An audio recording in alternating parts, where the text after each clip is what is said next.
Euh, un clip là qui est tiré des 24 heures à la page 141 dans les 11 heures du matin. C'est Jésus qui parle avec son papa, parle avec le Père éternel. Pour apaiser le Père, vous lui dites: Mon Père, regardez mon cœur, que ces souffrances puissent vous satisfaire. Que plus elles sont amères, plus elles soient puissantes pour obtenir de votre cœur paternel grâce et pardon et lumière à ces âmes. Mon Père, ne le rejetez pas. Elles seront même défenseurs qui continueront ma vie sur la terre. Ô Père, très aimant, mon humanité a maintenant atteint la fin des souffrances. J'ai le cœur rempli d'amertume, de douleurs intimes et de souffrances inouïes qu'il a endurées durant 34 ans, depuis le premier instant de mon incarnation. Père, vous connaissez l'intensité de cette amertume intérieure. Elle m'aurait fait mourir d'angoisse à chaque instant si notre omnipotence ne m'avait soutenu, prolongeant ma douleur jusqu'à cette souffrance ultime. Je vous ai offert jusqu'à maintenant toutes les souffrances de ma très sainte humanité pour apaiser votre justice. Je vous les ai offert pour que descende sur les âmes votre miséricorde triomphante, pour la protection des âmes qui nous sont consacrées. Je vous offre maintenant mon cœur, je vous offre écrasé, oppressé et brisé sous le poids de tous les instants de ma vie mortelle. Ô Père, je vous offre ce cœur qui vous a aimé d'un amour infini. Je vous offre ce cœur qui a toujours brûlé d'amour pour mes frères, pour vos enfants en moi.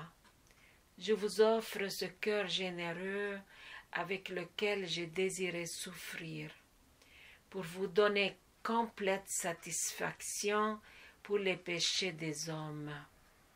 Ayez pitié de sa désolation, de ses douleurs continuelles, de son angoisse, de son tourment et de sa tristesse en face de la mort.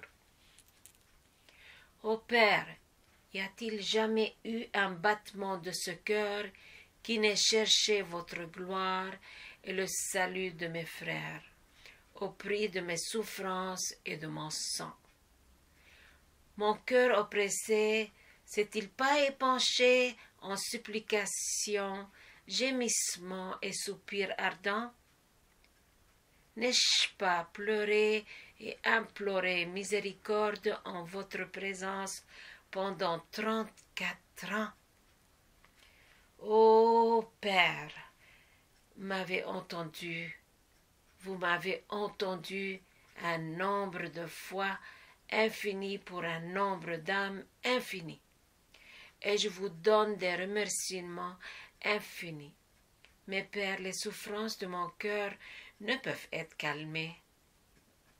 Si même une seule âme échappe à notre amour, car nous aimons une seule âme autant que nous aimons toutes les âmes ensemble, faudra-t-il que je pose mon dernier souffle sur la croix, alors que même des âmes qui nous sont consacrées périssent misérablement devant mes yeux?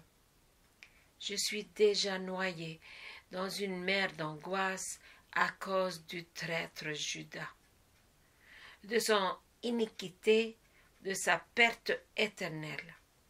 Je l'ai béni et j'en ai fait un prêtre et un évêque comme les autres apôtres.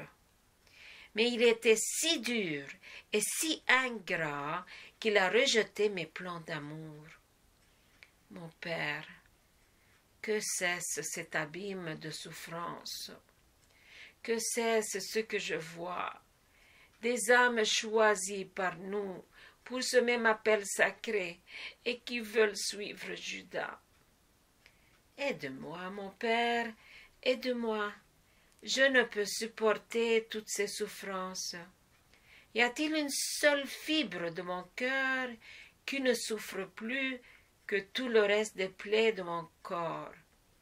Le sang d'un cœur détruit par l'amour et la souffrance est plus abondant que celui qui coule de toutes mes plaies.